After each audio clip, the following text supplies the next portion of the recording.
Forest Green Rovers really live up to their name. An eco-friendly English soccer club has announced plans to build the world's first all-wooden stadium. Forest Green Rovers Eco Park Stadium will be built almost entirely of fire-retardant treated wood. This type of wood chars, but does not oxidize when burned, and therefore significantly slows the spread of fire.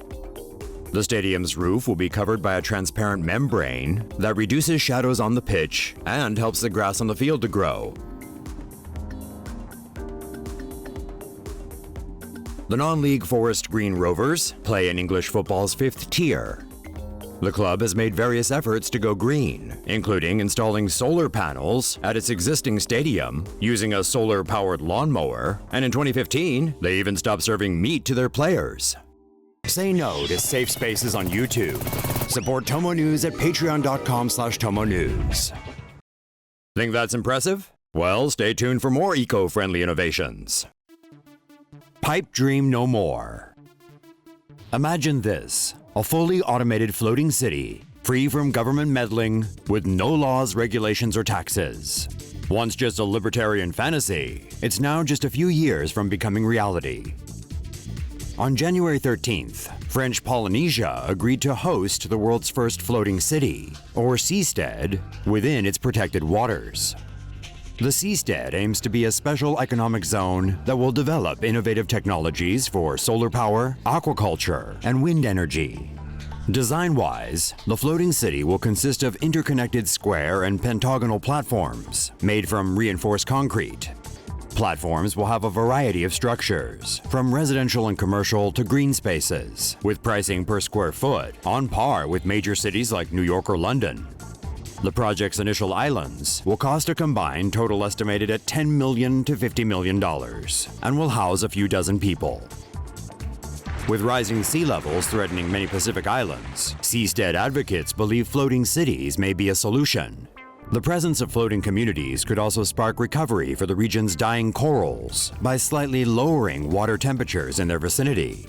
The Seasteading Institute will have to complete environmental and economic feasibility studies, but construction on the project could start as early as next year. Google ships are here. After developing self-driving cars, Google is set to bring its innovation prowess to the seas with a novel new ship propulsion system that uses kite energy. Google first delved into marine technology in 2009, mounting computer data centers on barges and using seawater to cool them. The tech giant's most recent innovation incorporates this technology with an airborne wind turbine, or AWT, that connects to the ship via an electrically conductive tether. The windmill-like kite consists of a number of turbines, mounted on a rigid wing, and is meant to fly over water at high altitudes. The AWT has two functions. It can be powered to steer the vessel, but can also generate power by harnessing wind energy. The ship itself is also capable of producing its own fuel by drawing out carbon monoxide and hydrogen gas from seawater, refining, and then converting it to ethanol. With a sustainable fuel and electricity source, moving data centers across the seas will not only be cost-effective, but also environmentally friendly. For now, Google is remaining mum on this exciting new technology, despite successfully acquiring the patent for the AWT in September. Cameroon turns human waste into clean power. 2 towns in Cameroon are installing biogas systems to turn human waste into sustainable energy that can provide fuel and electricity for local communities. Organic material such as animal waste is placed inside an airtight tank where bacteria and archaea break down the material. This releases biogas, which is a byproduct that is a mixture of mostly methane with some carbon dioxide. The biogas can be stored and burned as a fuel for cooking and to power electricity generators, while the rest of the waste can be used as fertilizer. The biogas system installed in Cameroon connects a septic tank to biodigesters linked to individual households. Human waste placed in the septic tank is converted into biogas by the biodigesters, and this releases energy into people's homes. More than 3,000 households and local schools in 2 towns have reportedly installed the biogas system. It is estimated that the project may reduce greenhouse gas emissions in the vicinity by up to 60%. The project was initiated by Bioenergy Cameroon, a non-governmental youth organization.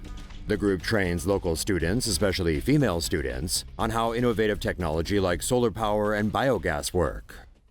Say no to safe spaces on YouTube. Support TomoNews at patreon.com/TomoNews. Los Angeles breaks ground on biogas-fueled power plant. A biogas-fueled cogeneration power plant will soon supply enough energy to power a Los Angeles water reclamation facility. Biogas is gas formed by bacteria and archaea that feed off carbohydrates and fats and produce methane and carbon dioxide as metabolic waste. Biogas can be stored as a source of energy, while the remaining waste can be treated and used as a fertilizer. A cogeneration power plant produces steam, heat, and electricity simultaneously. It is more efficient than other kinds of power plants and boilers. The plants can achieve up to 90% energy efficiency, whereas conventional power plants often achieve just 33%, as most of the heat energy is wasted. The 25-megawatt plant is expected to generate more than 173 million kilowatt hours of electricity a year, and up to 70,000 pounds per hour of steam. That's all the energy needed to power Los Angeles' Hyperion water reclamation plant. Using biogas as a power source is also expected to prevent the release of about 100,000 metric tons of carbon dioxide a year, equal to the emissions from around 21,000 cars.